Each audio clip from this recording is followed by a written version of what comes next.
The hall was silent, but the silence had weight, the kind that presses on the chest before something breaks.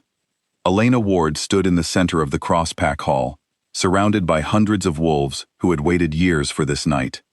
The moon ceremony only happened once, and every wolf in the territory knew what it meant when the Alpha King stepped forward to claim his fated mate in front of the entire pack. Except Damian Cross was not stepping forward to claim her. He was stepping forward to end it.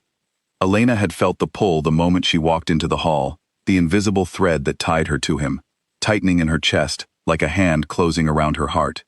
She had heard stories about the mate bond her whole life, how it felt like coming home, like finally being seen. She had never expected to feel it standing 3 feet from a man who looked at her like she was a mistake the moon had made. Damian's jaw was tight. His eyes, usually sharp and commanding, would not quite meet hers. Around them, the pack elders sat in a half-circle on a raised platform, their expressions unreadable, waiting for the words that would decide the fate of 2 people and, though none of them knew it yet, the fate of an entire pack.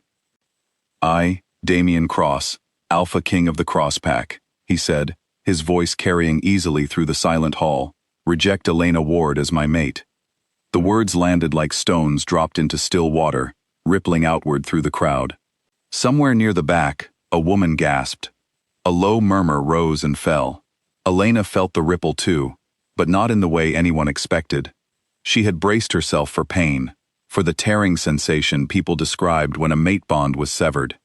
What she felt instead was smaller, quieter, a dull ache settling into her bones like the first cold day of winter. It hurt, yes, but it did not break her. She looked up at him, really looked, the way she had never let herself look at anyone with power over her life. Damian Cross was tall, broad-shouldered, carved from the kind of confidence that came from never once being told no. His dark hair was cut short and neat, his eyes a pale gray that most wolves in the pack described as unsettling, like looking into a storm that had not yet decided where to go. Tonight, those eyes were fixed somewhere over her shoulder, refusing to land on her face. He was ashamed, she could see it, buried under the armor of his authority, but there nonetheless, ashamed and unwilling to admit why. Elena did not cry. She did not fall to her knees, did not beg him to reconsider, did not do any of the things 100 pairs of eyes seemed to expect from her. Instead, she straightened her spine, the way her grandmother had taught her to stand when the world tried to make her feel small, and she offered him a small, polite nod. "Thank you for your honesty," she said. Her voice was steady, steadier than she expected it to be. A few people in the crowd exchanged confused glances, unsure what to make of a rejected mate who did not weep. Damian's eyes finally snapped to hers, surprise flickering across his face for just a moment before he masked it. He had expected tears. He had prepared himself for tears, for pleading, maybe even anger. He had not prepared for calm. "That is all," Elena added, and then she turned, and she walked toward the doors at the back of the hall. The crowd parted for her, the way crowds do when something unexpected happens, and no one wants to be the one standing in its path. Whispers followed her like a current, but she did not turn to acknowledge them. She kept her chin level, her shoulders back, and she walked out of the cross-pack hall without once looking behind her. Behind her, Damian stood frozen at the front of the room, watching the doors swing shut. The elders on the platform exchanged glances. Beatrice, the oldest among them, a silver-haired woman with sharp eyes that missed nothing, leaned toward the elder beside her, a stout man named Gerald, and murmured something too quiet for the crowd to hear. Gerald's brow furrowed. Neither of them looked pleased. Damian told himself it did not matter. He told himself, as he had been telling himself for weeks, that a low-ranking wolf with no title and no pack standing could never have been the mate of an Alpha King. The elders had made it clear, in private meetings held long before the ceremony, that a king's mate needed to bring strength to the pack, needed to come from a bloodline that commanded respect. Elena Ward came from nothing. Her parents had died when she was young, and she had been raised on the edges of pack life, tolerated but never truly included, useful for her skill with herbs and healing, but never valued for anything more. He told himself all of this as he watched the doors close behind her, and he told himself it should have felt like relief. It did not. Instead, something in his chest twisted, sharp and sudden, like a hook catching under his ribs.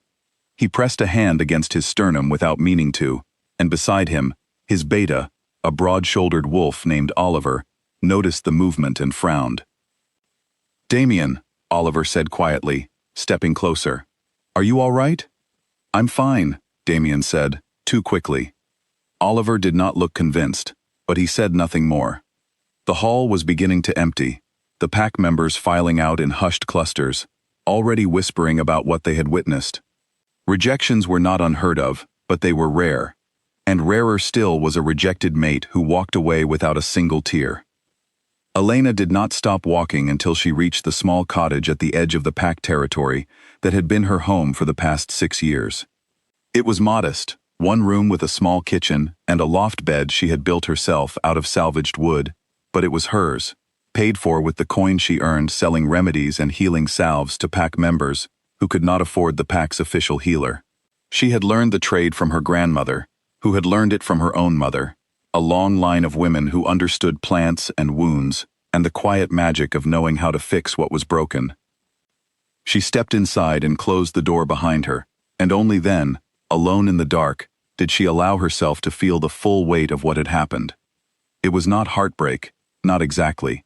She had not known Damien Cross long enough to love him. They had exchanged perhaps a dozen words in the weeks since the pull had first been announced to them both. Brief conversations weighed down by his obvious discomfort and her own careful reserve. She had not let herself hope for much. She was not the kind of woman who let herself hope for things that history had taught her not to expect. But there was grief in it anyway, a strange, hollow kind of grief, for a future that would now never happen. She sat on the edge of her bed and let herself feel it for exactly as long as it took 3 candles to burn down, and then she stood, wiped her face, and began to pack. She did not own much, a few changes of clothes, her grandmother's herb satchel, a small collection of books on healing she had traded for over the years, a wooden box containing the only photograph she had of her parents, taken before the sickness that took them both within a season of each other. She folded everything carefully into a canvas bag, the same bag she had once used to gather herbs from the eastern woods, and she set it by the door. Then she sat down at her small kitchen table and wrote a short letter, addressed to no one in particular, and left it pinned beneath a stone on the table for whoever might come looking. It said only that she was leaving pack territory of her own will, that she wished the pack well, and that she would not be returning. She did not wait for morning. By the time the moon had begun its slow descent toward the horizon, Elena Ward had already crossed the eastern boundary line, the invisible border, marked only by a change in the scent of the air, the shift from cross-pack land to the neutral stretch of forest beyond it. She did not look back at the pack house glowing faintly in the distance behind her. She did not think about Damien Cross's storm-gray eyes, or the way his voice had cracked, just barely, on the word reject. She walked forward into the dark, one foot after the other, carrying everything she owned on her back, and nothing behind her but a life that had never truly wanted her in the first place. The forest at night was not silent. Owls called from the high branches, and somewhere in the distance, a stream moved steadily over stones, a sound Elena found strangely comforting. She had spent countless nights gathering herbs in woods just like this one, and the familiar sounds settled something in her chest that the ceremony had left unsettled. She walked for hours, until her legs ached, and the first gray light of dawn began to creep through the trees.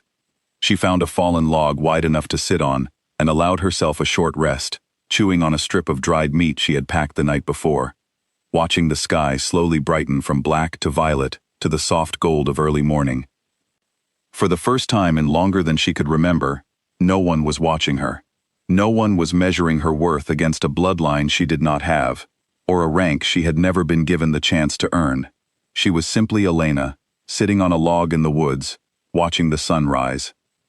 It should have felt terrifying, being entirely alone with no pack to belong to, no protection, no guarantees of safety, in a world where lone wolves were often viewed with suspicion by whatever territory they wandered into, and some part of her did feel afraid. But underneath the fear was something else, something she had not expected to find on the morning after the worst night of her life. Relief. She had spent 6 years trying to earn a place in a pack that had already decided, long before she arrived, that she did not belong. She had smiled through slights, worked twice as hard as anyone else to prove her usefulness, made herself small and quiet and helpful, because that was the only way she had ever been tolerated. And in one single sentence, spoken in front of the entire pack, Damien Cross had confirmed what she had always suspected, but never quite let herself believe. She would never be enough for people who had already decided she was not enough before she ever opened her mouth. So she would stop trying. She stood, brushed the dirt from her clothes, and continued walking east, toward the border town she had heard about from traveling merchants who occasionally passed through Cross territory. A town called Ashwood, they said, where wolves and humans lived side by side, where no one asked about pack rank or bloodlines, where a skilled healer could always find work. Behind her, in the Cross pack house, Damien Cross woke that morning expecting to feel nothing at all. He did not know yet that the bond he had severed the night before was not finished with him. He did not know that somewhere deep in his chest, a thread he thought he had cut clean through was instead pulling taut, stretching toward the east with a force that would only grow stronger the further Elena Ward walked away from him. He simply knew that something felt wrong, and he could not yet name what it was. He dressed in silence, ignoring the way his hands trembled slightly as he fastened his shirt, and told himself, as he had told himself all night, that this was simply what freedom felt like. He was still telling himself that when he stepped out into the pack house and found Beatrice waiting for him in the hallway, her sharp eyes studying his face with an expression he did not care for. "She's gone," Beatrice said simply, not a question. Damien said nothing. "Gone from the territory entirely," Beatrice continued. "Left before dawn, from what the Eastern scouts tell me. No escort, no warning. She simply walked out." Something in Damien's chest tightened again, that same sharp hook pulling under his ribs, and this time it did not ease. "Good," he said, though the word tasted wrong in his mouth even as he spoke it. "That's what I wanted." Beatrice studied him for a long moment, her expression unreadable, and then she turned and walked away without another word, leaving Damien alone in the hallway, with a hollow feeling spreading through his chest that he could not explain, and refused, for now, to name. Outside, the morning sun rose fully over the Crosspack territory, golden and indifferent, while somewhere far to the east, a woman with a canvas bag on her back kept walking, further and further from a home that had never truly been hers, toward a future she intended to build entirely on her own terms. Neither of them yet understood how much that single night would come to cost. Neither of them understood that some bonds, once formed, do not simply fade because one person wills them to. And neither of them understood that the quiet, steady sound of Elena's footsteps walking away would soon become the loudest thing in Damien Cross's entire world. The town of Ashwood appeared on the horizon 3 days after Elena crossed the eastern border, a scattering of rooftops and chimney smoke tucked into a valley where 2 rivers met. She had walked most of the distance on foot, sleeping in the hollows of trees, and once, during a sudden rainstorm, beneath the overhang of an abandoned mill. By the time she reached the edge of town, her boots were worn thin, and her canvas bag felt heavier than it had any right to. But something in her chest had begun to loosen with every mile she put between herself and the Crosspack territory. Ashwood was unlike anywhere she had lived before. The streets were narrow and crowded, lined with shops selling everything from woven cloth to fresh bread to iron tools, and the people moving through them were a mix she had never seen in such close quarters. Humans walked alongside wolves without a second glance, and here and there she caught the distinct, earthy scent of other shifter breeds entirely, foxes and bears and creatures she could not immediately place. No one stopped to ask what pack she belonged to. No one seemed to care. She found the apothecary by scent before she found it by sight, the sharp, familiar smell of dried herbs and tinctures cutting through the mingled odors of the market square. The shop sat on a corner, its wooden sign faded but still legible, reading simply, "Greenroot Apothecary." Elena stood outside it for a long moment, gathering her nerve, before pushing open the door. Inside, shelves rose from floor to ceiling, packed with glass jars and bundled herbs, the air thick with the scent of lavender, and something sharper underneath, perhaps yarrow or nettle. Behind the counter stood an older woman, with silver-streaked hair pulled back in a loose braid, her sleeves rolled to the elbow as she measured dried leaves into a small paper packet. She glanced up when the bell over the door chimed, her eyes quick and assessing. "Help you find something?" the woman asked. "Actually," Elena said, setting her bag down carefully by the door, "I was hoping you might need help. I'm a healer. I trained under my grandmother, and I've been treating wounds and illness for most of my life." The woman set down her packet and studied Elena with new interest, her gaze moving over the state of her travel-worn clothes, the calluses on her hands, the steady way she held herself despite clear exhaustion. "Where are you traveling from?" "West," Elena said simply. She had already decided, somewhere on the second day of walking, that she would not lead with the story of her rejection. It was not shame that kept her quiet about it, but a simple desire to be known for something other than the worst night of her life. "I left my old pack. I'm not looking to join another one here. Just work, and somewhere to live." The woman's eyebrows rose slightly, but she did not push for more details. "I'm Margaret," she said instead, wiping her hands on her apron and extending one across the counter.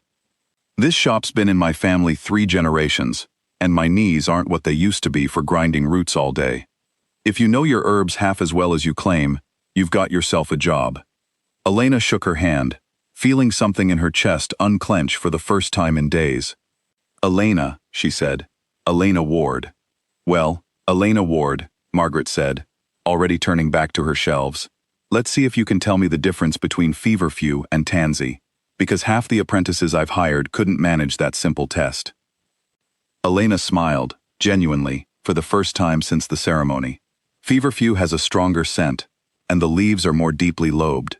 Tansy's flowers are flatter, more button-shaped, and it's far more toxic in large doses." Margaret's mouth curved into something like approval. "Good. You'll do."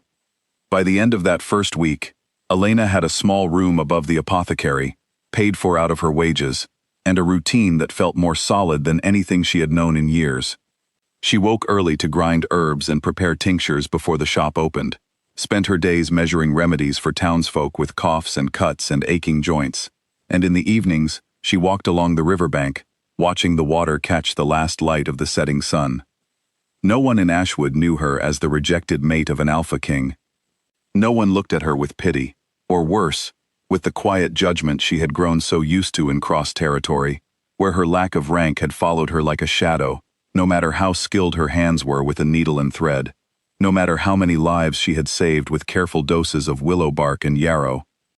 Here, she was simply Elena, the new healer at Greenroot Apothecary, and that was enough.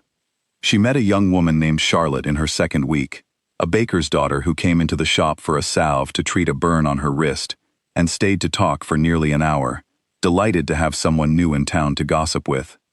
Charlotte was warm and quick to laugh, and within days, she had introduced Elena to half the young people in Ashwood, dragging her along to a small gathering at the riverside, where someone played a fiddle, and everyone danced barefoot in the grass. Elena had never danced barefoot in the grass in her life.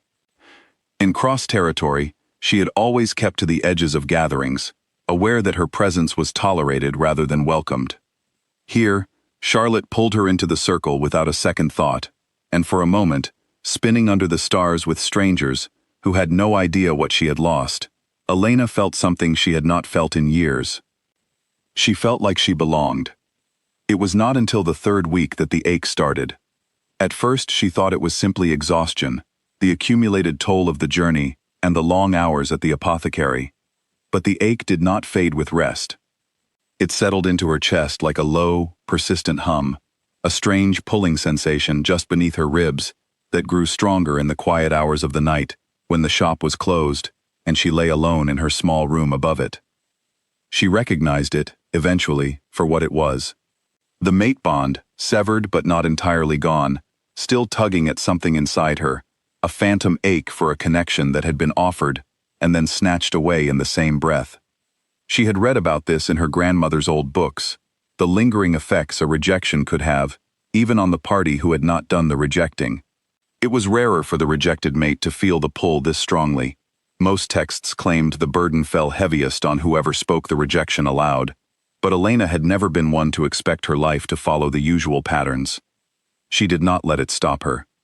She continued waking early, grinding herbs, measuring tinctures, laughing with Charlotte by the river in the evenings. If the ache in her chest grew sharper on nights when the moon was full, she simply worked later, kept her hands busy, refused to give the feeling more space than it demanded. Margaret noticed anyway. The older woman had a sharp eye for more than just herbs, and one evening, as Elena stood at the counter, grinding chamomile with more force than the task required, Margaret set down her own work and studied her new apprentice with a considering expression. "You're carrying something," Margaret said. Not a question. Elena did not look up from her mortar and pestle. "I'm fine." "I didn't ask if you were fine. I said you're carrying something." Margaret crossed her arms, leaning against the counter. "I've run this shop for 30 years, Elena. I've seen every kind of grief that walks through that door, and I know what a broken bond looks like on a person's face, even when they're trying hard to hide it." Elena's hands stilled on the pestle. For a long moment, she said nothing, and Margaret did not push, simply waited with the patience of a woman who had learned, over decades of tending to wounded strangers, that some wounds needed time before they could bear to be spoken aloud. "He rejected me," Elena finally said, quietly, in front of his entire pack. "I wasn't good enough for him. Not my rank, not my bloodline. So I left." Margaret's expression softened, but there was no pity in it, only understanding. "And how do you feel about that, now that you've had some weeks to sit with it?" Elena considered the question honestly, turning it over the way she might examine an unfamiliar herb, looking for what it truly was beneath the surface. Angry some days, sad other days.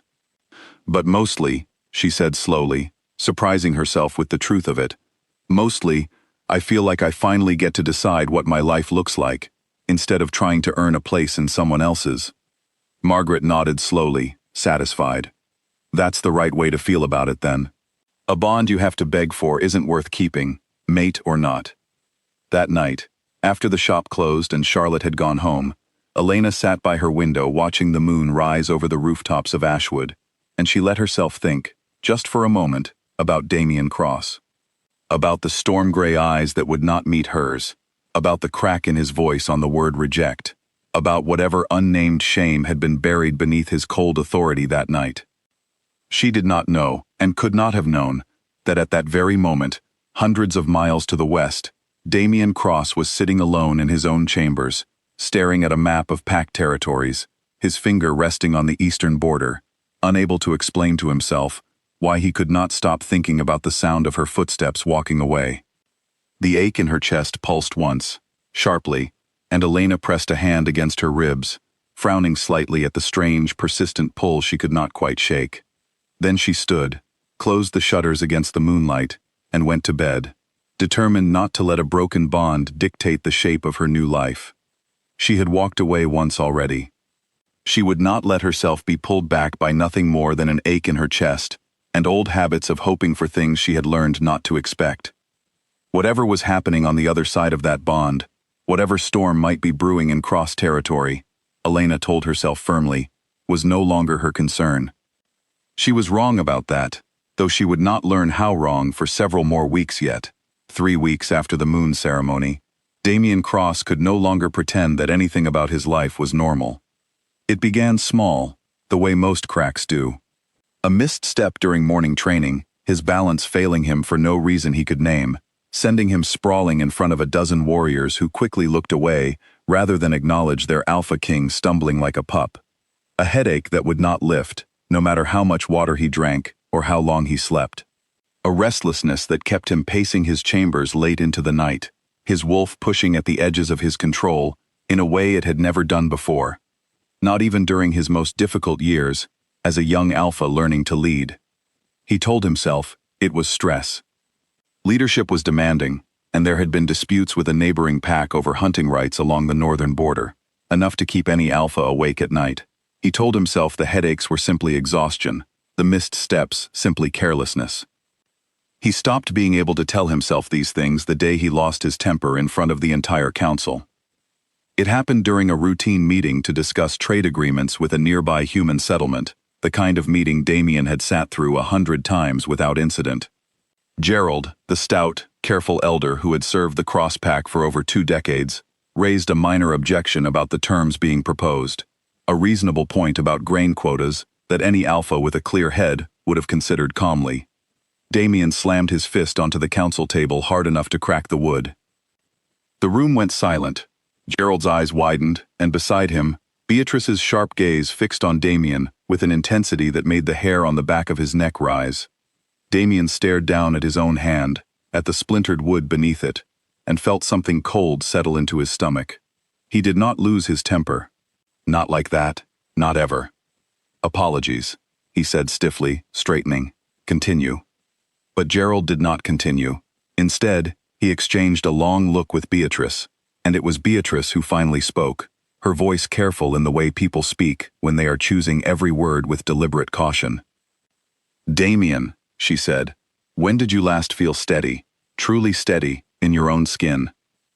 The question landed harder than it should have, because Damien realized, sitting there with his hand throbbing from the force of his own blow, that he could not answer it. He could not remember the last time he had felt entirely like himself. Every day since the ceremony had felt like walking through a fog that thickened a little more with each sunrise, his senses dulling at the edges, his patience wearing thinner than a blade sharpened too many times. I'm fine, he said, the same 2 words he had been repeating to everyone who asked, though even he was beginning to doubt them. You are not fine, Beatrice said, not unkindly, but with the bluntness of someone who had watched too many alphas destroy themselves through pride, to let one more do the same without a fight. A rejected mate bond does not simply fade because you will it to, Damien. It festers. It weakens you from the inside, the same way an untreated wound weakens a body. You know this. Every pup learns this in their first lessons on pack law. The bond is severed, Damien said, his voice tight. I ended it. It's finished. You spoke the words, Gerald said quietly. That does not mean the bond agreed to end. Damien opened his mouth to argue, but the words would not come. Because deep down, in the part of himself he had been refusing to listen to for 3 weeks, he already knew Gerald was right. He could feel it. That same hook lodged beneath his ribs since the night of the ceremony, pulling steadily eastward, with a persistence that had only grown stronger, never weaker, no matter how hard he tried to ignore it. He dismissed the council meeting early and retreated to his chambers, where he stood at the window overlooking the pack territory, his hands braced against the sill, his breathing unsteady. Outside, the last golden light of afternoon stretched long shadows across the training grounds, and somewhere in the distance he could hear the ordinary sounds of pack life continuing on without him, warriors sparring, children laughing near the kitchens, the everyday rhythm of a world that had no idea its alpha was slowly coming apart at the seams. Oliver found him there an hour later, still standing at the window, his knuckles white against the sill. You need to eat something, Oliver said, setting a plate down on the small table near the door. You barely touched dinner last night either. Damien did not turn from the window. I'm not hungry. Damien, Oliver's voice carried the weight of genuine worry now, stripped of the careful diplomacy he usually maintained as beta. You've lost weight. You're not sleeping. You just put your fist through a council table over a grain quota dispute. This isn't stress. This is something else, and I think you know exactly what it is. Damien's jaw tightened, but he did not argue. He had run out of the energy required to keep denying what every wolf in the pack could apparently see plainly except himself. What do I do about it? He finally asked. And the question came out smaller than he intended, stripped of the authority he usually wrapped around every word he spoke as Alpha King. The bond is severed. I said the words. There's no taking them back. Oliver was quiet for a long moment, choosing his words carefully. I don't know that there's a fix for a rejection that doesn't involve reconciliation, Damien. The old texts say a severed bond can sometimes be repaired, but only if both parties are willing. Otherwise, it just weakens whoever spoke the rejection, until either the pain fades on its own, which can take years, or the wolf who rejected the bond finds a way to make peace with what they've lost. And if neither of those things happens? Oliver's silence answered the question more clearly than words could have. Damien turned from the window at last, and Oliver was startled by how gaunt his face had become in just 3 weeks, the sharp lines of exhaustion carved beneath his eyes, the pallor of a man who had not truly slept in days. This was not the Alpha King who had stood confidently at the front of the pack hall and dismissed his mate without a second thought. This was a man beginning to unravel, and doing so in full view of a pack that depended on his strength to remain stable. "Where did she go?" Damien asked quietly. "Elena, do we know?" Oliver hesitated. The Eastern scouts tracked her scent to the border before it faded. After that, nothing. She could be anywhere by now. Damien nodded slowly, absorbing this, and something in his expression shifted, a decision forming behind his storm-gray eyes that Oliver did not fully understand yet. "I need to think," Damien said, and Oliver, recognizing the tone that meant the conversation was over, gave a small nod and left him alone with his thoughts and his untouched plate of food. That night, Damien did not sleep at all. He sat at his desk with an old map of the surrounding territories spread before him, his finger tracing the eastern border of Crosspack land, following the winding rivers and forest paths that led toward the neutral settlements beyond. He told himself he was simply trying to understand the geography, to satisfy some idle curiosity about where Elena might have gone. He knew, even as he told himself this, that it was a lie. The ache in his chest pulsed sharply every time his finger traced further east, as though something inside him recognized the direction and strained toward it like a compass needle seeking north. He pressed his palm flat against his sternum, frustrated by his own body's betrayal, frustrated by the way 3 weeks of denial had done nothing to loosen a bond he had been so certain he could simply will away. He had grown up believing that strength meant control. His father, the previous Alpha King, had drilled that lesson into him from childhood, that an alpha who could not master his own emotions could never hope to master a pack. Damien had built his entire identity around that principle, had prided himself on never once losing his composure in front of his people, not during territorial disputes, not during the grief of his father's passing, not during any of the countless crises that came with leading a pack of hundreds. And yet here he was, undone entirely by a woman he had spoken perhaps a dozen sentences to in his life, a woman he had dismissed without a second thought because the elders had convinced him her lack of rank made her unsuitable, a woman whose calm, steady voice thanking him for his honesty had haunted every quiet moment since.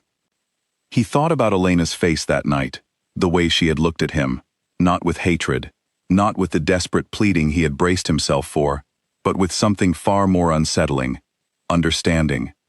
As though she had expected exactly this from him, had built her entire sense of self around the assumption that she would never be enough for anyone who mattered, and his rejection had simply confirmed what she already believed.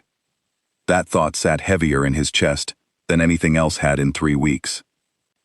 He had not just rejected a mate, he had confirmed a wound that had clearly existed long before he ever arrived in her life, and he had done it in front of the entire pack, with the kind of casual cruelty that came from a man who had never once had to consider whether he was good enough for anything. Damien rubbed his hands over his face, exhaustion pulling at every muscle in his body, and for the first time since the ceremony, he allowed himself to fully sit with a feeling he had been avoiding for weeks. Regret. Not simply regret at the physical toll the severed bond was taking on him, though that fear was real and growing sharper by the day. Something deeper than that. Regret at the kind of man he had chosen to be that night, standing in front of his entire pack, prioritizing bloodlines and rankings over the quiet dignity of a woman who had done nothing wrong except exist, without the pedigree the elders demanded. He did not know yet what he intended to do with that regret. He only knew, staring down at the map with his finger still resting on the eastern border, that he could not continue living in the fog that had swallowed the past 3 weeks of his life. Something had to change. And deep down, beneath the pride that had governed every decision of his life until now, Damien Cross was beginning to suspect that the answer to what needed to change was not something he could find within Crosspack territory at all. It was somewhere out there, past the border, walking further away from him with every day that passed. Outside his window, the moon climbed higher into the night sky, indifferent to the storm quietly building in the chest of the Alpha King below it, a storm that would soon prove impossible to contain within the walls of his own pride any longer. By her second month in Ashwood, Elena had settled into a rhythm that felt, for the first time in her adult life, entirely her own. She woke before sunrise, when the market square outside her window was still quiet, except for the occasional cart rattling over cobblestones, and spent an hour grinding herbs and preparing the day's remedies before Margaret arrived to open the shop. The work suited her in a way that pack life never had, each task clear and useful, each success measured not by whose approval she had earned, but by whether the fever broke, whether the wound healed clean, whether the aching joints of an elderly farmer eased enough for him to walk without his cane for another season. Word of her skill spread quickly through Ashwood, the way news always does in a town small enough that everyone knew everyone else's business within a week of it happening. She treated a stonemason's crushed fingers with a combination of splinting and a numbing salve that had him back at work within days, instead of the month the town's other healer had predicted. She helped deliver a baker's twins when the midwife fell ill unexpectedly, her steady hands and calm voice guiding a frightened young mother through a difficult birth until both babies arrived safely, squalling and pink and perfect. By the time autumn began turning the leaves along the riverbank gold and copper, Elena Ward was no longer simply Margaret's new apprentice. She was becoming someone the town relied on, someone people greeted by name in the market square, someone Charlotte introduced proudly to every new acquaintance as my friend, the healer who saved my brother's arm. It should have felt like enough. Most days, it did. But there were still nights, particularly when the moon grew full and heavy in the sky, when the old ache beneath her ribs sharpened into something closer to pain, and Elena would lie awake in her small room above the apothecary, one hand pressed against her chest, wondering despite herself what was happening on the other side of a bond she had thought herself strong enough to simply walk away from. She did not let herself dwell on it for long. She had built a rule for herself, in the weeks since arriving in Ashwood, that she would allow such thoughts exactly as much space as it took to acknowledge them, and no more. She would feel the ache, name it honestly to herself, and then she would rise, light a candle, and busy her hands with something useful until the feeling faded enough to let her sleep. It was on one such night, in the early weeks of autumn, that Charlotte knocked on her door, well past the hour most respectable people in Ashwood had gone to bed. Elena opened the door to find her friend, windswept and slightly out of breath, her cheeks flushed from running. "There's a fair in 3 days," Charlotte announced without preamble, pushing past Elena into the small room and dropping onto the edge of the bed as though she owned it. "The autumn fair, they hold it every year down by the river crossing. There's music and dancing, and the best roasted chestnuts you'll ever taste in your life, and you are absolutely coming with me, because I refuse to attend alone again this year, while my brother makes eyes at every girl who walks past our stall." Elena laughed, closing the door behind her. "I have work in the mornings. The fair doesn't start until evening. You'll survive one late night."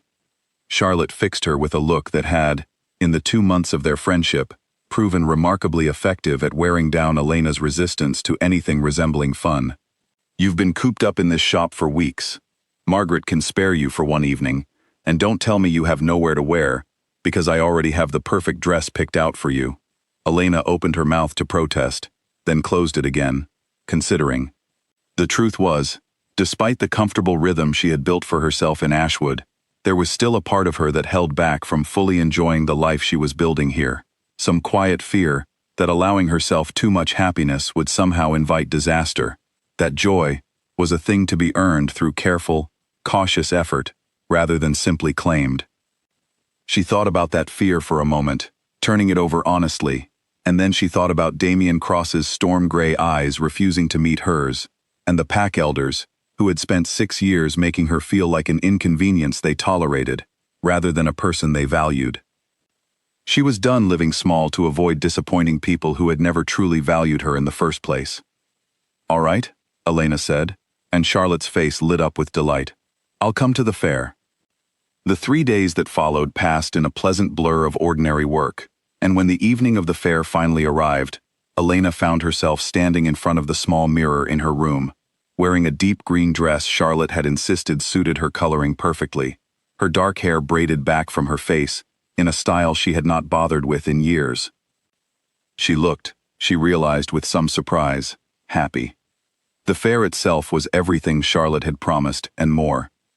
Colorful banners strung between the trees along the riverbank, the air thick with the smell of roasted chestnuts and mulled cider, musicians playing lively tunes on fiddle and drum, while townsfolk of every kind, human and wolf and fox and bear alike, danced together in the open field beside the water. Elena had never seen anything quite like it, this easy mixing of different peoples, without the rigid hierarchies and rankings that had governed every gathering she had attended in cross territory. Charlotte pulled her from stall to stall, introducing her to more people than Elena could hope to remember names for, and by the time the moon had risen fully over the treetops, Elena found herself laughing more freely than she had in years, spinning through a dance with a cheerful young fisherman named Nathaniel, who had 2 left feet and an infectious grin, sharing a paper cone of roasted chestnuts with Charlotte's brother Edward, while they watched the dancers, feeling, for the length of one perfect evening, entirely and simply happy. It was during a quiet moment, standing at the edge of the crowd catching her breath from dancing, that the ache in her chest struck without warning, sharp and sudden enough to steal the breath from her lungs. Elena pressed a hand against her ribs, startled by the intensity of it, far stronger than anything she had felt in the 2 months since leaving cross territory. It was not simply the dull, familiar pull she had grown accustomed to. This felt urgent, almost frantic, as though something on the other end of the bond had shifted violently, and the change had rippled all the way across the distance between them. "Elena?" Charlotte appeared at her side, her earlier laughter replaced with concern. "Are you all right? You look pale." "I'm fine," Elena said, though her voice came out slightly unsteady. She forced a smile, not wanting to explain the truth of what she was feeling, not wanting to burden her friend's joyful evening with the complicated weight of a broken mate bond neither of them fully understood. "Just tired, I think. It's been a long few days at the shop." Charlotte studied her for a moment, clearly unconvinced, but she did not press, simply looped her arm through Elena's, and steered her toward a quieter stretch of riverbank, away from the noise of the crowd. They sat together on the grass, watching the moonlight scatter across the moving water, and gradually, Elena felt the sharp ache in her chest ease back into its familiar, dull throb. "You know," Charlotte said eventually, her voice gentler than usual, "you've never told me exactly what happened. Before you came here, I mean. You mentioned leaving a pack, but you've never said why." Elena was quiet for a long moment, watching the water. She had told Margaret the bare truth of it weeks ago, but she had kept the story from Charlotte, uncertain how to explain a rejection ceremony to someone who had grown up entirely outside pack customs and hierarchies. "I was rejected," Elena said finally, "by my fated mate, in front of his whole pack. He was their alpha king, and I wasn't considered good enough to stand beside him. Not with my rank, not with my bloodline, so I left." Charlotte's expression shifted through surprise, and then something fiercer, protective, in a way that warmed something in Elena's chest. "That's horrible. I'm sorry, truly." "Don't be," Elena said, and found, somewhat to her own surprise, that she meant it. "It was the best thing that ever happened to me. Honestly, I would never have come here otherwise. I would never have met you, or Margaret, or any of this." She gestured at the fair behind them, the music and lights and laughter drifting across the field. "I spent 6 years trying to earn a place I was never going to be given. Leaving was the first choice I ever made entirely for myself." Charlotte squeezed her arm gently.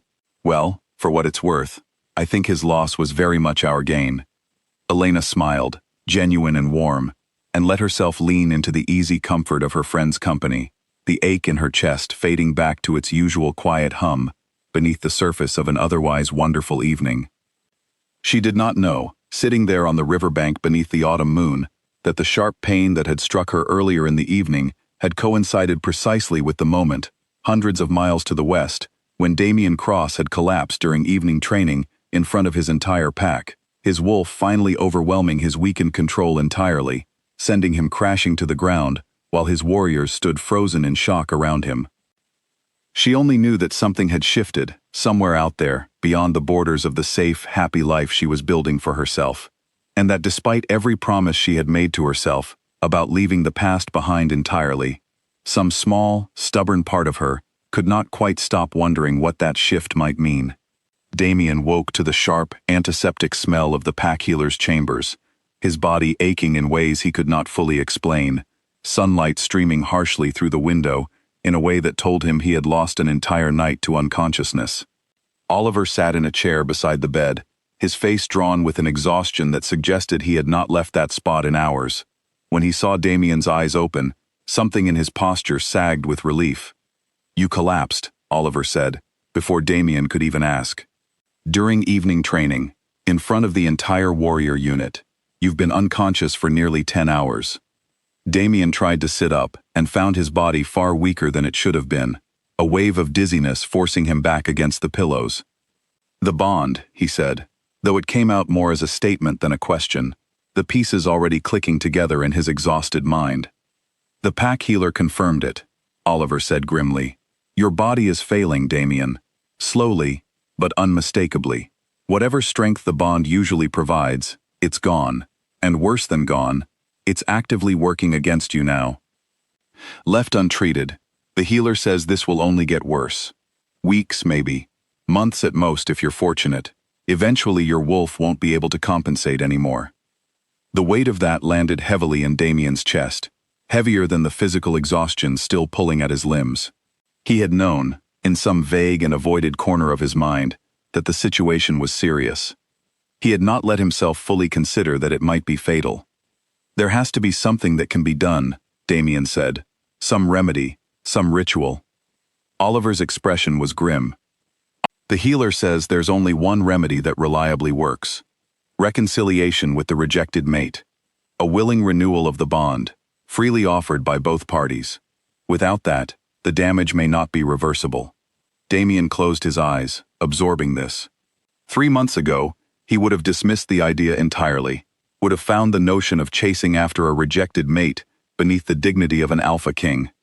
But 3 months of steadily worsening symptoms had stripped away most of his pride, along with most of his strength, and what remained was something closer to desperate clarity. "I need to find her," he said. "Damien." Oliver leaned forward, his voice careful. "Even if we find her, there's no guarantee she'll agree to a reconciliation. You rejected her in front of the entire pack. You humiliated her. Why would she want anything to do with you now, especially after however many months of building a new life for herself?" "I don't know," Damien admitted, and the honesty of it surprised even himself. "But I have to try, not just for the bond, Oliver, though God knows I need this fixed before it kills me, but because what I did to her that night was wrong, and I've had 3 months to sit with that wrongness, and I can't keep pretending it doesn't matter, simply because admitting it makes me look weak." Oliver studied him for a long moment, something shifting in his expression, a kind of cautious respect that had not been there when the conversation began. "That's the first thing you've said in months that sounds like the alpha I used to know." Damien managed a weak, exhausted smile. "Help me find her." Locating Elena proved more difficult than either of them anticipated. The Eastern Scouts had lost her trail at the border months ago, and the territories beyond Crossland were a patchwork of small settlements, human towns, and neutral zones that did not answer readily to inquiries from a foreign pack, particularly one asking after a lone wolf who had crossed their borders without any obvious trouble. It took nearly 3 weeks of careful, patient tracking, Oliver personally leading a small party of trusted warriors through the border towns, following whispered rumors of a skilled healer who had appeared out of nowhere some months back, and quickly earned a reputation for her steady hands and gentle manner. The trail led, eventually, to Ashwood.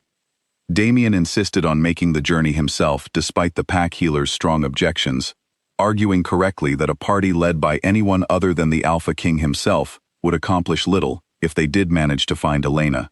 He was noticeably weaker than he had been months earlier, his once broad and imposing frame thinned by weeks of illness, dark circles carved beneath his eyes that no amount of rest seemed able to erase. But something in his resolve had sharpened even as his body weakened, a clarity of purpose that had been entirely absent from his life since the night of the rejection ceremony. They arrived at the outskirts of Ashwood on a crisp morning in late autumn, the trees along the riverbank blazing gold and red against a pale sky. Damien stood at the edge of the market square, steadying himself against a low stone wall, while Oliver went ahead to confirm the location of the apothecary where their scouts had traced Elena's scent. When Oliver returned, his expression was carefully neutral in a way that made Damien's stomach tighten with apprehension.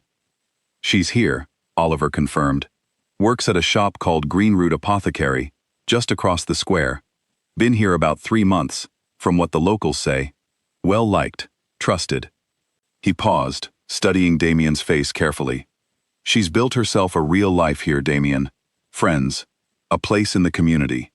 This isn't a woman who's been sitting around waiting for you to come find her." Damien absorbed this, feeling something complicated twist in his chest that was not entirely the physical ache of the bond. "I wouldn't expect her to be," he said quietly. "I don't deserve to find her waiting."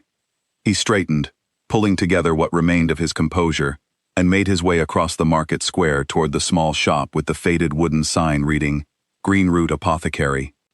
The bell over the door chimed as he stepped inside, and the familiar scent of dried herbs and tinctures washed over him, mingled with something else, something warmer and more distinctly recognizable, that made the ache in his chest tighten sharply.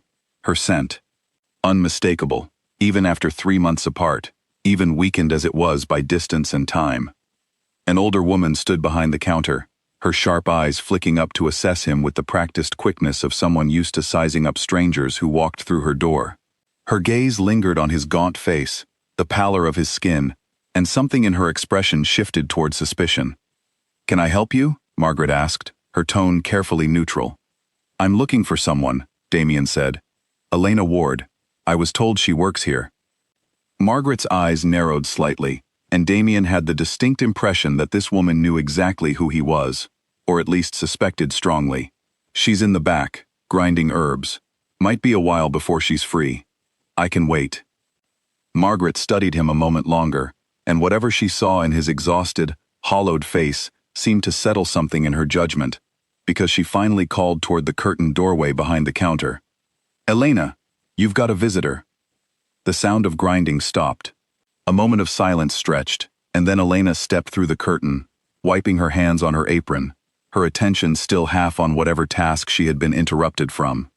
She looked up, and her eyes met Damien's, and every ounce of casual distraction drained instantly from her face. For a long moment, neither of them spoke. Elena stood frozen in the doorway, her hands still damp from grinding herbs, staring at the man who had rejected her in front of an entire pack 3 months earlier, now standing in the middle of her new life looking like a shadow of the powerful Alpha King she remembered.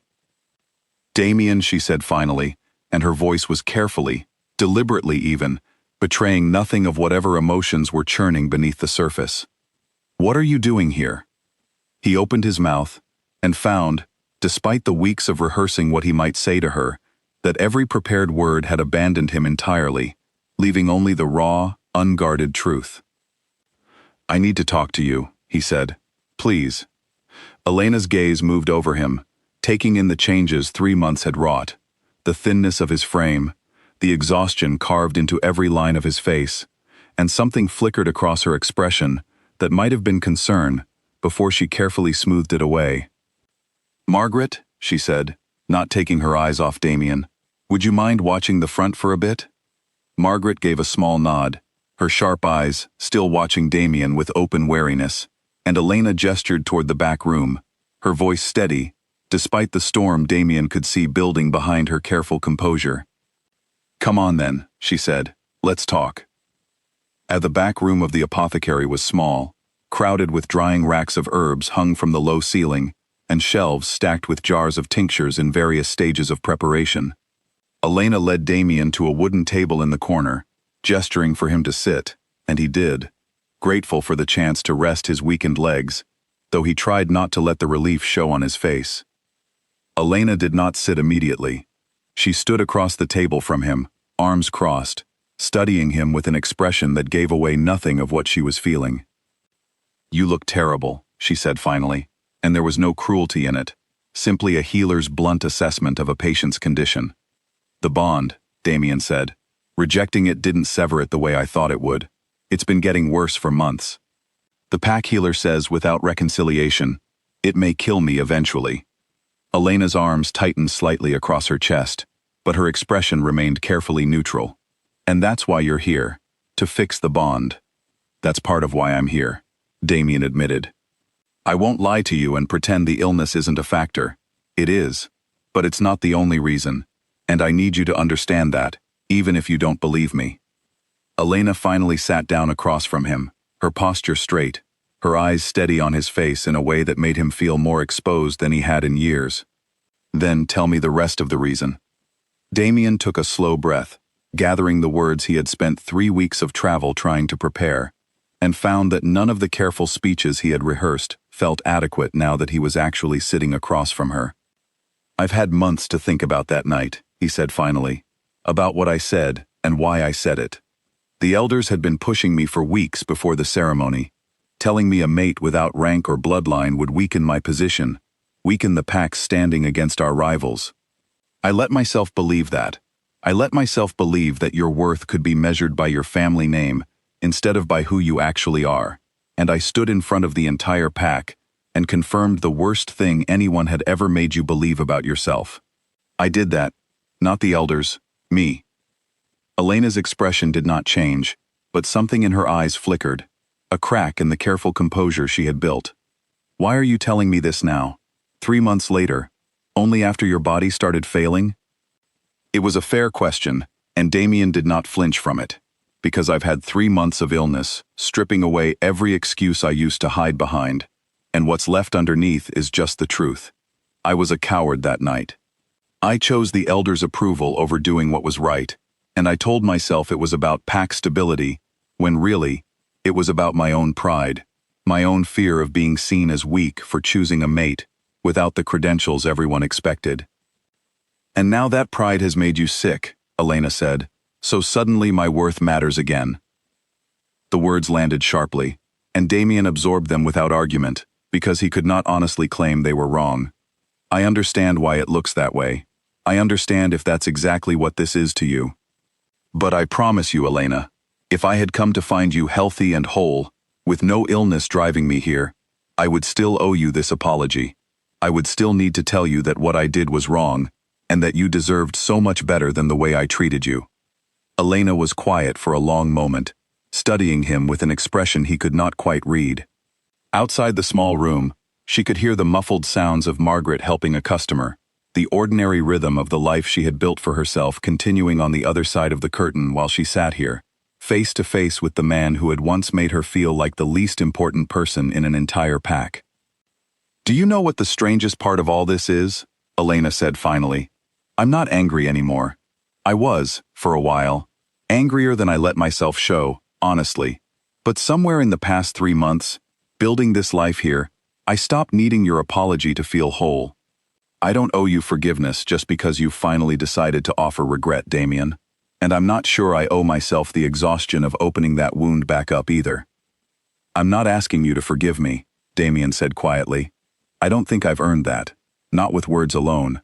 Maybe not ever. I'm asking you to hear the truth of what I've come to understand, and then to make whatever choice is right for you, even if that choice is walking away from me again. Elena studied him for a long moment, and something in her posture softened, just slightly, though her guard remained firmly in place. What happens if I refuse to reconcile the bond? Damien's jaw tightened, but he answered honestly. Then I live with the consequences of the choice I made that night, however long that means, however it ends. I won't ask you to save my life at the cost of your own peace, Elena. That would just be another version of the same selfishness that got me here in the first place. Something shifted in Elena's expression at that, a flicker of surprise she could not quite hide.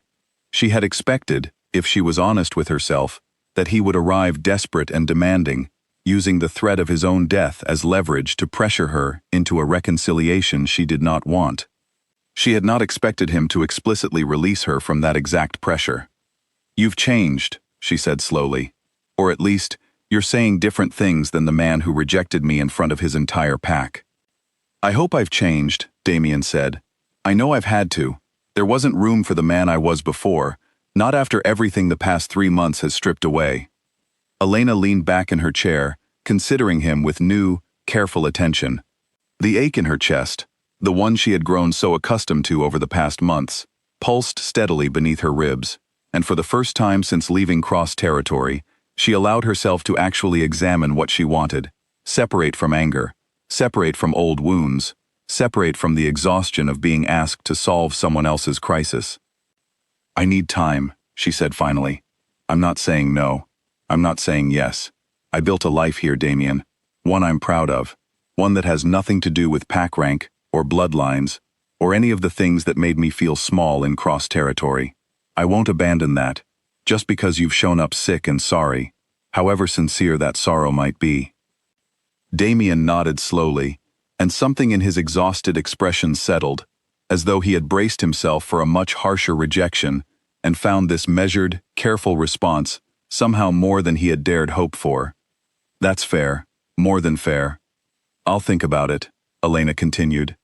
"Truly think about it, not just dismiss you out of spite, because you're right, that you deserve honesty rather than punishment for its own sake.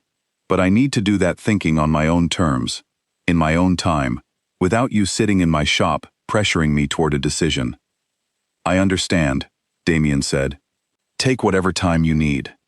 Elena studied him a moment longer, and then, almost against her own better judgment, she asked the question that had been sitting uneasily in her chest since he first walked through the door. "How much time do you actually have, Damien, if I take too long deciding?" He hesitated, clearly reluctant to answer, but something in her steady gaze demanded honesty. "The healer isn't certain. Weeks, possibly. A few months if I'm fortunate. It's getting worse, not better." Elena absorbed this news with a healer's practiced calm, though something tightened in her chest that she did not examine too closely. "Then I suppose I don't have unlimited time to think either." "I'm not trying to rush you," Damien said quickly. "I meant what I said. Whatever you decide, I'll accept it." "I know," Elena said, and found, somewhat to her own surprise, that she believed him. "Where are you staying, while I think this through?" "There's an inn near the market square. Oliver secured rooms for us this morning." Elena nodded slowly, standing from the table, signaling that the conversation had reached its natural end for now. "Give me a few days," she said. "I'll send word when I'm ready to talk again." Damien rose as well, his legs still unsteady beneath him, and for a moment their eyes met across the small, herb-scented room, the mate bond pulling taut between them, in a way neither of them acknowledged aloud. "Thank you," Damien said quietly, "for hearing me out at all. I know you didn't owe me that." Elena held his gaze a moment longer, something unreadable moving behind her careful expression. "No," she agreed. "I didn't." She led him back through the curtain, past Margaret's watchful, suspicious eyes, and out into the crisp autumn afternoon, and as the bell chimed behind him, and he made his way slowly back across the market square toward the inn, Elena stood in the doorway of the apothecary, one hand pressed against her chest, feeling the ache beneath her ribs pulse with a strange, unfamiliar warmth she was not yet ready to name. Elena did not sleep well that night. She lay awake in her small room above the apothecary, staring at the ceiling, replaying every word of the conversation in the back room, over and over, until the sentences began to blur together in her exhausted mind. She had expected, if Damien ever came looking for her at all, that he would arrive with demands, with the entitled confidence of an alpha king accustomed to getting whatever he wanted, simply by asking for it. She had not expected the gaunt, exhausted man who had released her from the pressure of his own illness, before she even had the chance to feel cornered by it. That single act of restraint had unsettled her more than any desperate plea could have. She rose before dawn, unable to bear another hour of restless thinking, and made her way down to the shop to begin the morning's work, grateful for the familiar rhythm of grinding herbs and measuring tinctures to occupy her hands, while her mind continued turning over the impossible question Damien had left her with. Margaret arrived an hour later, and took one look at Elena's tired face before setting down her basket and fixing her apprentice with a knowing look. "That was him, wasn't it?" Margaret said. "Not a question. The Alpha King who rejected you." Elena did not look up from the mortar she was grinding. "Yes. And he wants you back now, I take it, now that whatever mess he's made of himself has caught up with him." Elena finally set down her pestle, meeting Margaret's sharp, assessing gaze. "It's complicated." "It usually is, with men like that. Margaret's voice was not unkind, but it carried the particular weariness of someone who had watched this exact story unfold before, in one form or another, over decades of tending to wounded strangers who passed through her shop. What did he say? Elena recounted the conversation as best she could, the illness, the apology, the surprising restraint of releasing her from any obligation to save his life. Margaret listened without interrupting, her expression thoughtful, and when Elena finished, the older woman was quiet for a long moment before speaking. "I won't tell you what to do," Margaret said finally. "You're not a child, and this isn't my decision to make. But I'll tell you what I've learned in 30 years of running this shop, watching people come through that door broken by all manner of things. Sometimes people change because they want to become better. And sometimes people only change because circumstance finally forced their hand, and the moment the pressure lifts, so does the change." She paused, studying Elena carefully. "The question you need to answer isn't whether he's sorry, it's which kind of change you're looking at, and whether you're willing to risk finding out the hard way if you're wrong." Elena absorbed this, turning it over in her mind for the rest of the morning as she worked through the shop's usual customers, her hands moving through familiar tasks, while her thoughts remained tangled around a question that refused any easy answer. It was Charlotte who found her that afternoon, sitting alone by the riverbank during her lunch break, staring out at the water without truly seeing it. "You look like someone who needs to talk," Charlotte said, settling onto the grass beside her without waiting for an invitation. Elena managed a small, tired smile. "That obvious?" "Margaret mentioned a very unwell-looking stranger came asking for you yesterday. I put the pieces together." Charlotte bumped her shoulder gently against Elena's. "Is it him? The one who rejected you?"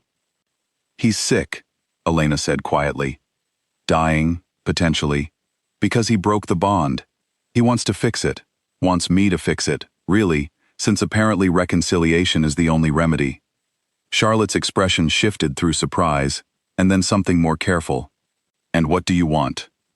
It was the question Elena had been avoiding all day, buried under the noise of Margaret's warnings, and her own circling thoughts, and hearing it spoken plainly by her friend forced her to actually sit with it, rather than continue dodging around its edges. "I don't know," Elena admitted. "Part of me wants to tell him no, just to walk away again, and let him deal with the consequences of what he did to me. That feels fair, doesn't it? He hurt me, badly, in front of everyone who mattered to me at the time. Why should I be the one to save him from that?" "But," Charlotte prompted gently, sensing there was more. Elena was quiet for a long moment, watching the river move steadily over its familiar stones. "But he came here anyway, even though he's clearly exhausted, even though the journey probably made him worse. He apologized, genuinely, without trying to excuse what he did, and when I told him I needed time, he didn't push. He didn't threaten, didn't guilt me, didn't do any of the things I braced myself for. He just accepted it, and thanked me for even listening at all." She shook her head slowly. "I don't know if that's real change, or just a man who's run out of options and is being careful, because careful is all he has left." "Does it matter which one it is?" Charlotte asked. "If the outcome is the same either way?" "It matters to me," Elena said. "Because if I go back, if I reconcile that bond, I'm not just fixing his illness, I'm choosing to build a life with him, mate bond or not, and I won't do that with someone who only treats me with respect when he's desperate enough to need something from me." Charlotte nodded slowly, absorbing this. "Then maybe that's your answer already. Not whether to save him, whether you believe, truly believe, that the man sitting in that inn right now is someone worth building a life with, sickness aside entirely." Elena turned this over in her mind, and found, somewhat to her surprise, that beneath all the anger and old hurt and careful self-protection she had built over the past 3 months, there was a quieter question she had not yet let herself fully examine. Not whether Damien deserved forgiveness. Whether the life she had built here in Ashwood, precious and hard-won as it was something she was willing to walk away from for a man whose true character she still could not be entirely certain of. "I need to talk to him again," Elena said finally, standing and brushing grass from her skirt. "Properly this time. Ask him the questions I was too guarded to ask yesterday." Charlotte squeezed her hand supportively. "Whatever you decide, you know I'll support you. Just promise me you won't let guilt make the choice for you. You don't owe him your life just because his body is failing." "I know," Elena said, and meant it. "I won't." She made her way to the inn that evening, finding Damien in a small common room near the entrance, seated near the fire with a cup of untouched tea in front of him, his exhausted eyes fixed on the flames with the distant expression of a man lost deep in his own thoughts.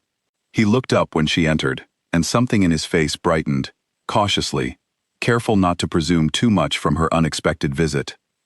"Elena," he rose, though the movement clearly cost him some effort. "I didn't expect you so soon." "I have questions," Elena said, taking the seat across from him without waiting for an invitation.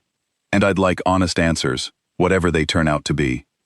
"Ask me anything," Damien said, settling back into his chair.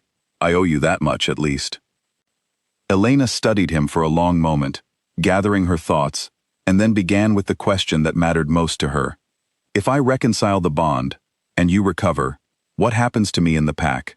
Do I go back to being tolerated at the edges, the healer without a title, useful but never truly valued? Or does something actually change?" Damien did not answer immediately, taking the question with the seriousness it deserved, rather than offering an easy, reassuring platitude. "I've had 3 months to think about the kind of pack I want to lead," he said finally. "The elders who pushed me toward rejecting you, toward measuring your worth by bloodline instead of character, they were wrong, and I let them be wrong because it was easier than standing against them. If you come back, I won't let that happen again. You'd stand beside me as my mate, with full standing, full respect. And if anyone in that pack, elder or otherwise, has a problem with that, they can bring their objections to me directly instead of whispering them in corners."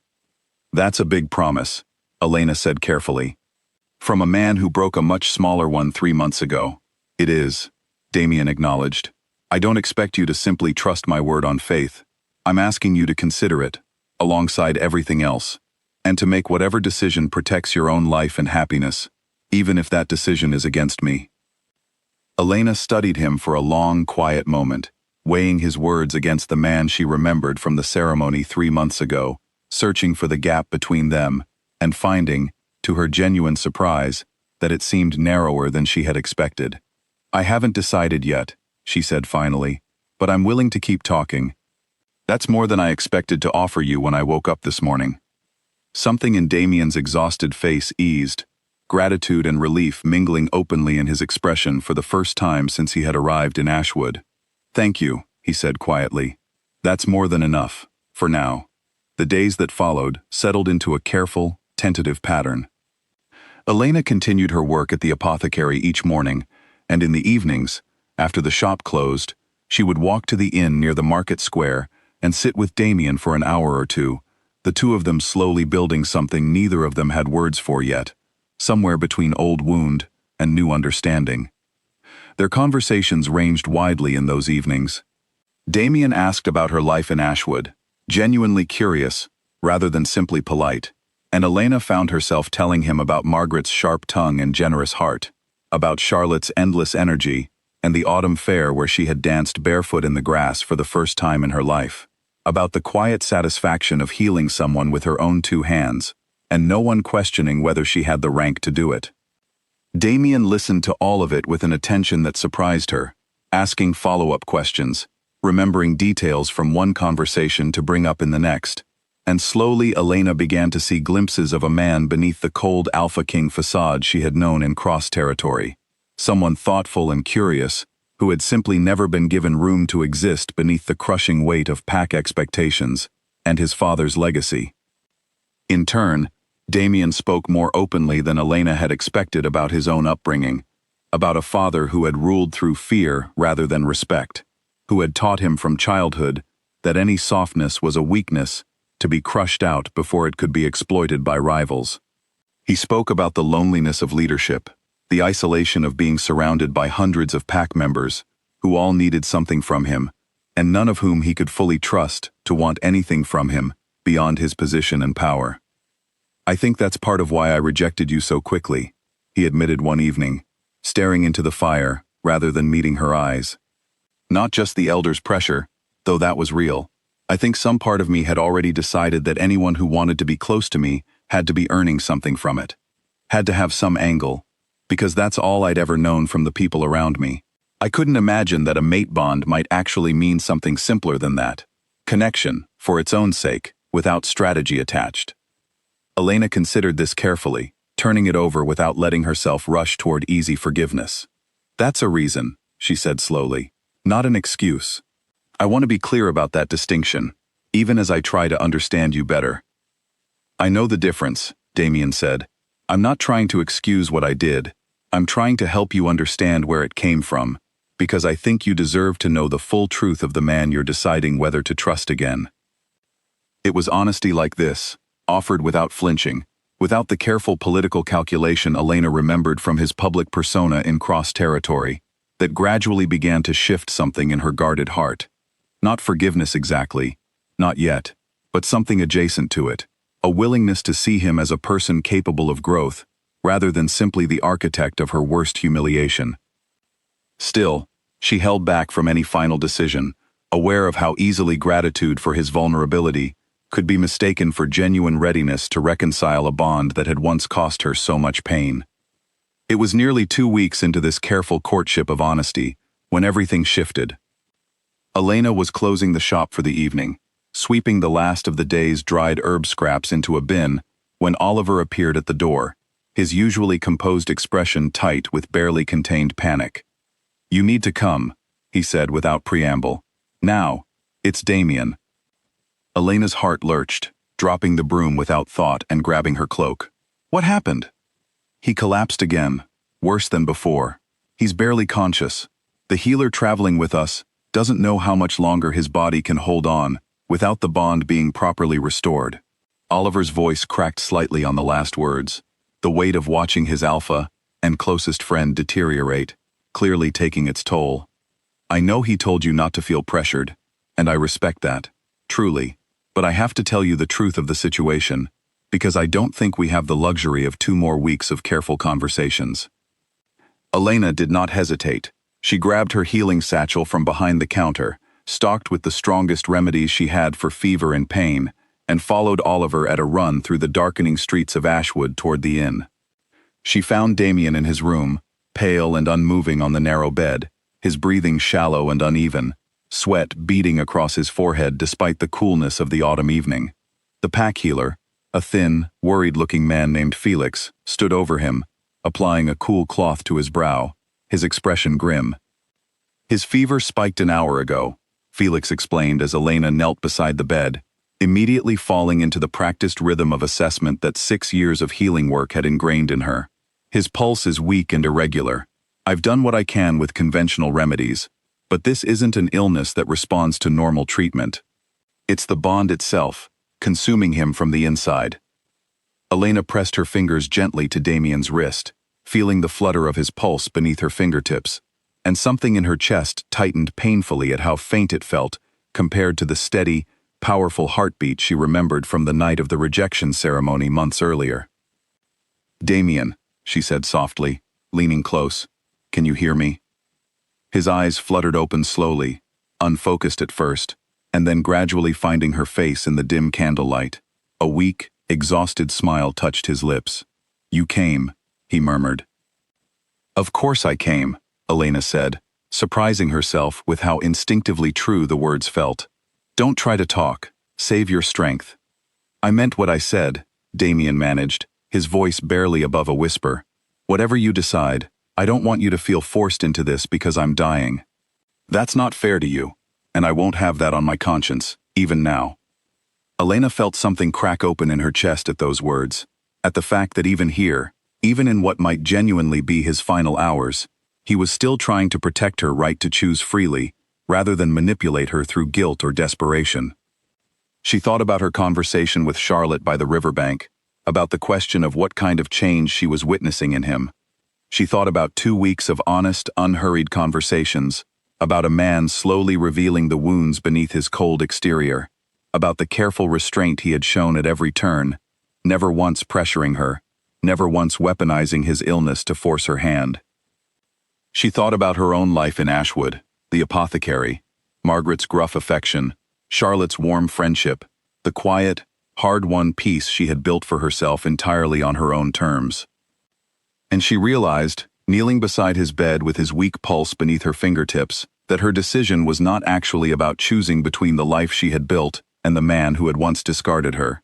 It was about whether she believed, truly and fully, that the man before her now was someone worth building a future alongside, regardless of the illness that had brought them back into each other's orbit.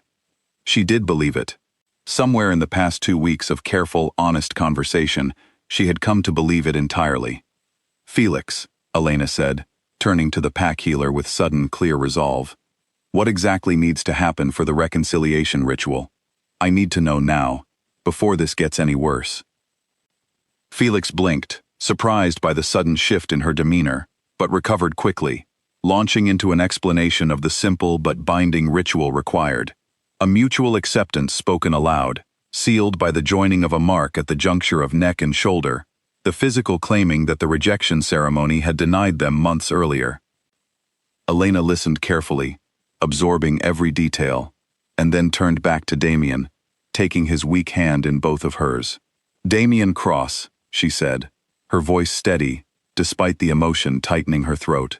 "I choose to accept the mate bond between us, freely and without reservation. Not because you're dying, because I've watched you these past 2 weeks become someone I actually want to know, and I think, given the chance, we could build something worth having." Damien's eyes, weak and unfocused moments before, sharpened with sudden, desperate hope.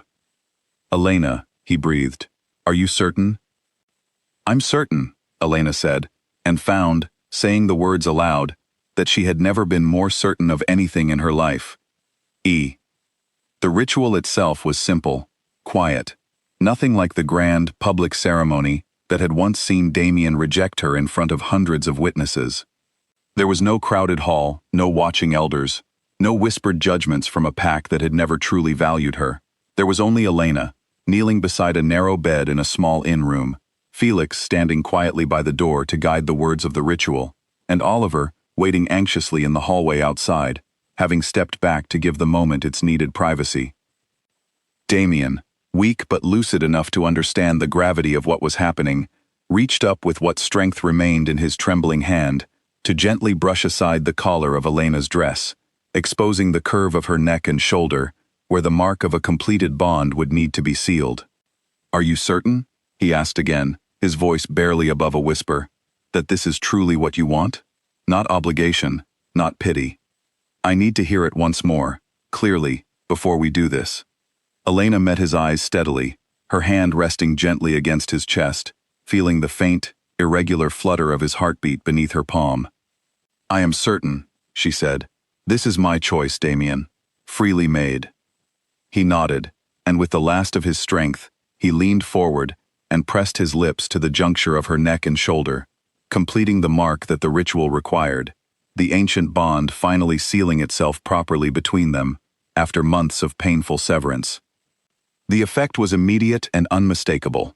Elena felt a warmth spread outward from the point of contact, rushing through her chest and down through every limb, the dull ache she had carried for 3 months dissolving entirely, replaced by something that felt, for the first time, like genuine peace. Beside her, she felt, rather than saw, the shift in Damien, his ragged breathing gradually evening out, the tension that had gripped his body for weeks slowly beginning to release. Felix moved forward immediately, checking Damien's pulse with careful, practiced hands, and after a long moment, his worried expression finally began to ease. "It's working," he said, relief evident in his voice. "His pulse is strengthening already. This is exactly what we needed." Elena remained beside the bed through the night, watching over Damien, as the color gradually returned to his face, as his breathing deepened into something closer to natural sleep, rather than the shallow, labored gasps of before. By the time dawn began to lighten the sky outside the small window, Damien slept peacefully for the first time in what Oliver later told her had been nearly 4 months. She did not return to the apothecary that morning.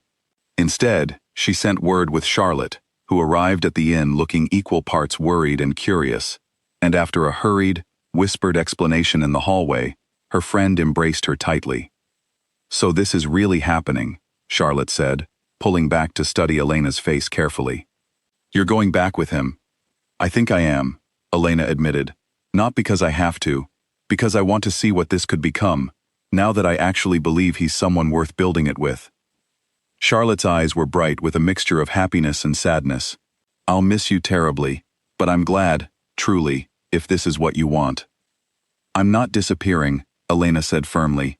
"Cross territory isn't so far that I can't visit, and you're always welcome to come see me there. This isn't goodbye, it's just a change."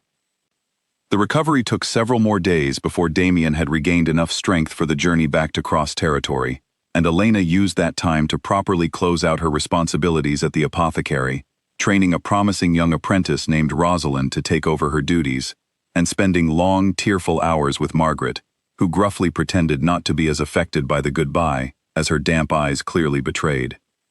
"You come back and visit," Margaret said firmly, pressing a small satchel of her finest herbs into Elena's hands as they said their final farewells. "And if that Alpha King of yours ever treats you poorly again, you march yourself right back here, and I'll have a few choice words for him myself." Elena laughed, embracing the older woman warmly. "I'll hold you to that." The journey back to cross territory took nearly a week, slower than Damien's initial journey east had been, given his still recovering strength. But each day of travel brought visible improvement, his color steadily returning, his stride growing stronger, the old commanding presence Elena remembered from before the illness, gradually reasserting itself, though tempered now by something gentler, more considered than the cold authority he had once wielded so carelessly. They arrived at the edge of cross territory on a gray, overcast afternoon, and Elena felt a strange mixture of apprehension and resolve settle over her as the familiar boundary line came into view, the same invisible border she had crossed months earlier, with nothing but a canvas bag and a determination never to look back. Word of their approach had clearly traveled ahead of them. As they made their way toward the pack house, wolves emerged from training grounds and doorways to watch their Alpha King's return, whispered speculation rippling through the gathering crowd at the sight of Elena Ward, walking steadily beside him, her posture straight, her expression calm and unyielding. Beatrice and Gerald met them on the steps of the pack house, and Elena watched the old elder woman's sharp eyes assess her carefully, taking in the changes months of independence had wrought, the quiet confidence that had replaced the cautious, self-effacing posture Elena had worn during her years in cross territory before. "Well," Beatrice said finally, a note of something like approval in her voice, "it seems our Alpha King had the good sense to make things right after all." "I have some things to say to the pack," Damien said, his voice carrying the old authority Elena remembered, though it was steadier now, more certain. "Assemble everyone in the main hall within the hour." The hall filled quickly, word spreading fast through the pack that their Alpha King had returned with the very mate he had rejected months earlier, and Elena felt the weight of hundreds of curious, speculative eyes settling on her as she stood beside Damien at the front of the room, the same room where she had once walked out with her chin held high and her heart quietly breaking. This time she did not feel small standing beneath their scrutiny. This time, she stood with the full knowledge of everything she had built for herself in the months since that ceremony, a life that had proven, undeniably, that her worth had never depended on Crosspack's approval to begin with. Damien raised his hand, and the murmuring crowd fell silent, waiting. 3 months ago, he began, his voice carrying clearly through the hall, "I stood in this room and rejected Elena Ward as my mate, in front of all of you, because I let this pack's elders convince me that her worth could be measured by bloodline and rank, instead of character. That was wrong. It was cowardice dressed up as duty, and it very nearly cost me my life, but more importantly, it cost Elena months of pain she never deserved." The crowd shifted, murmurs rising and falling, but Damien continued, undeterred. "I have reconciled the bond, and Elena has agreed to stand beside me as my mate, with full standing in this pack, equal to any wolf, born into the highest bloodlines among you. I expect that standing to be honored, without exception, by every member of this pack, elder or otherwise. Anyone who has concerns about that arrangement may bring them to me directly. I will not tolerate whispered judgments or quiet exclusion of the kind Elena endured for years before I ever rejected her that night." Elena felt something warm settle in her chest at his words. Not simply relief that he had kept his promise from their conversations weeks earlier, but genuine pride in the man standing beside her, someone willing to stand firmly against the very structures of prejudice that had once shaped his own worst decision. Beatrice, watching from the front row, inclined her head slightly in what Elena recognized, with some surprise, as genuine respect. Gerald's expression was more complicated, still processing the shift in pack hierarchy this announcement represented, but he said nothing to contradict his Alpha King's declaration. As the hall slowly began to empty, small clusters of pack members casting curious glances at Elena as they filed out, she felt Damien's hand find hers, warm and steady. "Thank you," he said quietly, "for trusting me with a second chance. I know I didn't automatically deserve." Elena squeezed his hand gently, looking out over the emptying hall that had once witnessed her lowest moment and had now witnessed something entirely different. "We're not finished yet," she said. "There's still work to be done, rebuilding trust, proving to this pack that things have genuinely changed rather than simply been announced. But I'm willing to do that work now, with you." Neither of them yet knew that far more difficult challenges lay just beyond the horizon, storms brewing in neighboring territories that had already begun circling like vultures at the first whispered rumors of the cross-pack's recent instability, rivals eager to test whether an Alpha King, who had once nearly died from a broken bond, might now prove vulnerable in other ways as well. The trouble arrived 3 weeks after Elena's return, in the form of a messenger from the neighboring Ashford pack, bearing a formal challenge to the cross-pack's claim over the disputed hunting grounds along the northern border, territory that had remained peacefully shared between the two packs for over a decade, under Damien's father's leadership. Damien read the message in the privacy of his study, his jaw tightening as he absorbed the carefully worded, but unmistakably aggressive terms laid out within it. Elena, sitting across from him, reviewing inventory lists for the pack's medical stores, noticed the shift in his posture immediately. "What is it?" she asked, setting down her papers. "Ashford pack is challenging our claim to the northern hunting grounds," Damien said grimly, passing her the letter. "Their alpha, Vincent, is citing rumors of weakness in our leadership as justification for renegotiating terms that have stood for over a decade." Elena scanned the letter quickly, her healer's mind immediately parsing the careful diplomatic language for the threat buried beneath it. "They heard about your illness." "They heard about everything," Damien confirmed. "The collapse in front of the warriors, the months of instability, the rejected mate who left and then returned. Word travels between packs faster than any of us would like, and Vincent has clearly decided this is his opportunity to test whether the cross-pack can still defend what's ours." Elena set the letter down carefully, thinking through the situation with the same methodical clarity she brought to diagnosing a difficult illness. What does Ashford actually want? Truly, beneath the formal language. "More territory than we can reasonably concede," Damien said. "And beyond that, I suspect Vincent wants to establish dominance, to prove to every pack watching that cross-territory is vulnerable now, ripe for further challenges down the line, if this one succeeds." "Then we can't simply concede," Elena said, "not without inviting exactly the kind of ongoing pressure you're describing." Damien studied her for a long moment, something considering in his expression. "You have thoughts on how to handle this?" Elena hesitated, aware that pack politics and territorial disputes fell well outside the boundaries of her expertise as a healer, but she had spent enough years watching cross-pack's internal dynamics from the margins, and enough recent weeks observing how quickly rumor and reputation could shape a pack's fortunes, that she found herself with genuine insight to offer. "You need to respond to this from a position of demonstrated strength, not just claimed strength," she said slowly, thinking it through as she spoke.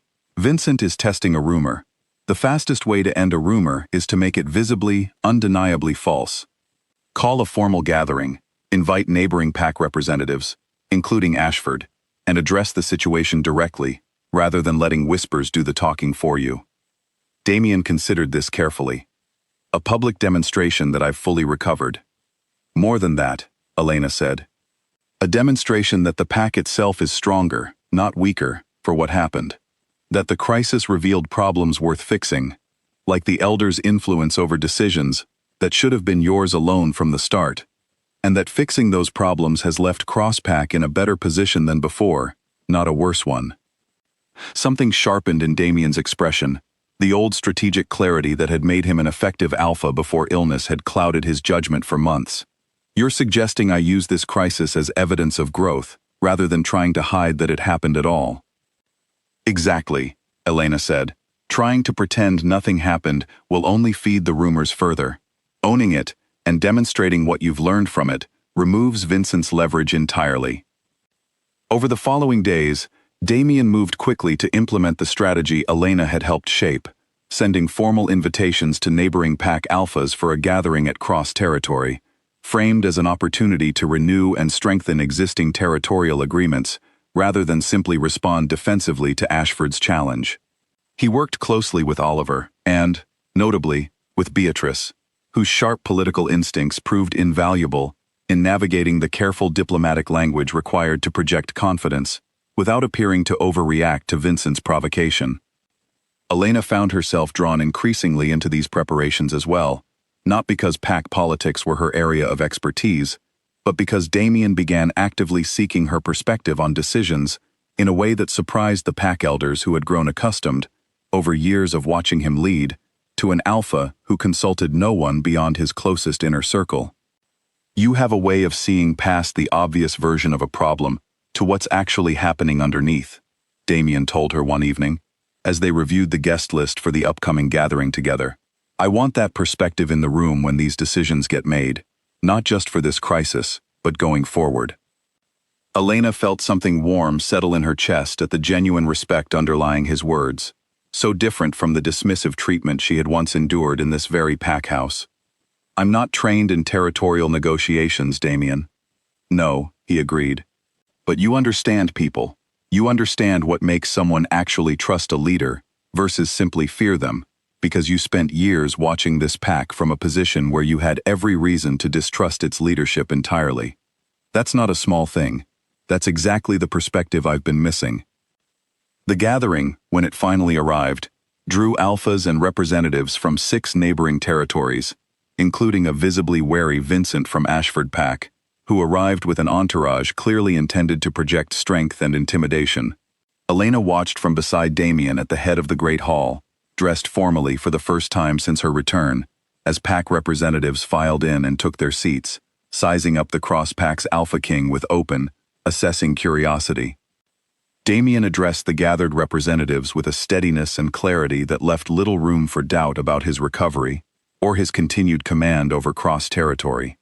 He spoke honestly about the crisis of the past months, framing it not as weakness, but as a hard-learned lesson about the dangers of allowing outdated prejudices to override sound judgment. And he spoke with visible confidence about the strengthened partnership between himself and his mate, whose insight and counsel he credited openly for helping navigate the pack through its most difficult period in years. Vincent, clearly having expected to find a weakened, uncertain alpha ripe for territorial concessions, found himself instead facing a leader who addressed the rumors directly, refused to be cornered by implied threats, and proposed not a defensive retreat, but an expanded partnership agreement that would benefit both packs if approached with mutual respect rather than opportunistic pressure. By the end of the gathering, Vincent's aggressive posturing had softened considerably, recognizing that whatever weakness he had hoped to exploit had either never existed as severely as rumored, or had already been addressed and resolved by the time his challenge arrived. The Northern Hunting Grounds Agreement was renewed on terms nearly identical to the original, with only minor adjustments that both sides considered fair, and Ashford's representatives departed Cross Territory with considerably more respect for its leadership than they had arrived with. That evening, after the last of the visiting representatives had departed and the Great Hall had emptied, Damien and Elena stood together on the balcony overlooking the pack territory, watching the sun set in brilliant shades of orange and gold over the training grounds below. You did well today, Elena said quietly. We did well, Damien corrected, turning to face her fully. None of this would have gone as smoothly without your counsel, Elena. I mean that. Elena smiled, leaning slightly against the balcony railing, feeling the last golden light of evening warm her face. It's strange, she admitted. 6 years I spent in this pack feeling like my presence was tolerated at best, and now I'm standing here having actually helped shape how it navigates its future. That's the difference between being merely tolerated and being genuinely valued, Damien said, stepping closer, his hand finding hers on the railing. I should have understood that difference long before I nearly lost you, and nearly lost myself, learning it the hard way. Elena turned to face him fully, studying the man beside her, so different from the cold, distant alpha king who had rejected her in this very pack house months earlier. The journey between that night and this one had been difficult, filled with genuine pain on both sides, but standing here now, watching the sun set over a territory that had finally learned to see her worth clearly, Elena felt something settle deeply and permanently into place. I don't regret leaving that night, she said honestly. Walking away taught me things about my own strength I might never have discovered otherwise. But I'm glad I chose to come back, on my own terms, for reasons that had nothing to do with obligation or fear. So am I, Damien said softly, drawing her closer. More grateful than I know how to properly express. Below them, the pack territory settled into the quiet rhythms of evening, warriors finishing their final training rounds, the scent of dinner cooking drifting from the pack house kitchens, children's distant laughter carrying on the cooling autumn air. It was an ordinary evening, unremarkable in every visible way, and yet Elena felt the full weight of how extraordinary a journey had brought her to this exact moment, standing beside a man who had finally learned to see her clearly, in a pack that had finally learned to value her for who she truly was. She had walked away once, without hesitation, refusing to beg for a place she was never truly offered, and in the end, that very willingness to leave, to build a life entirely on her own terms, rather than settling for scraps of tolerance, had proven to be exactly what brought her back to a place, and a person, finally worthy of everything she had to offer. The sun dipped fully below the horizon, and Elena Ward stood beside the Alpha King of Crosspack, no longer the overlooked healer tolerated at the margins, but a mate chosen freely, valued openly, and respected fully, her strength no longer measured by anyone's approval but her own.